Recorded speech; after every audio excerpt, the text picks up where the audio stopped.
তারকেশ্বরে শুরু হয়েছে শ্রাবণী মেলা। ভক্তদের ওপর পুষ্প বৃষ্টির কথা ঘোষণা করেছিলেন মুখ্যমন্ত্রী। আবহাওয়া অনুকূল থাকলে সোমবার হেলিকপ্টার থেকে শেওড়াফুলি থেকে তারকেশ্বর পর্যন্ত পুষ্প বৃষ্টি হয়। এদিন সাত সকালেই হাজির হয় হেলিকপ্টার। আকাশ থেকে পুষ্প বৃষ্টি। উচ্ছ্বসিত তারকেশ্বরের বিধায়ক সন্তু পান বলছেন, বাংলার মানুষ পরিবর্তনের রাম রাজত্ব নিয়ে এসেছেন।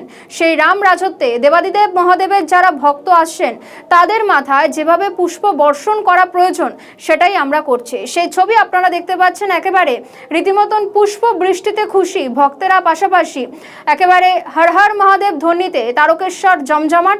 আজ শ্রাবণে প্রথম সোমবার এবং শ্রাবণ মাস শুরু হতে তারকেশ্বরে আমরা জানি যে একেবারে ভক্তদের সমাগম হয়।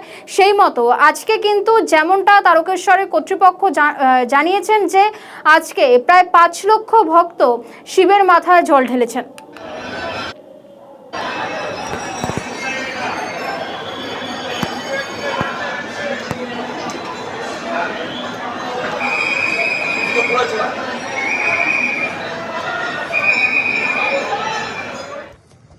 তারকেশ্বরে আগত শ্রাবণী মেলায় আগত সাধু সন্ত এবং পুণ্যার্থীদের স্বাগত জানাতে পশ্চিমবঙ্গ সরকারের তরফ থেকে ফুল দিয়ে তাদের স্বাগত জানানো হবে। এই ফুল হেলিকপ্টারে উঠে গেল এবং ওনারা এই মুহূর্তে ফুল দিয়ে স্বাগত জানাবেন, আর সেই ছবিটা দেখার জন্য আমরা অপেক্ষা করছি।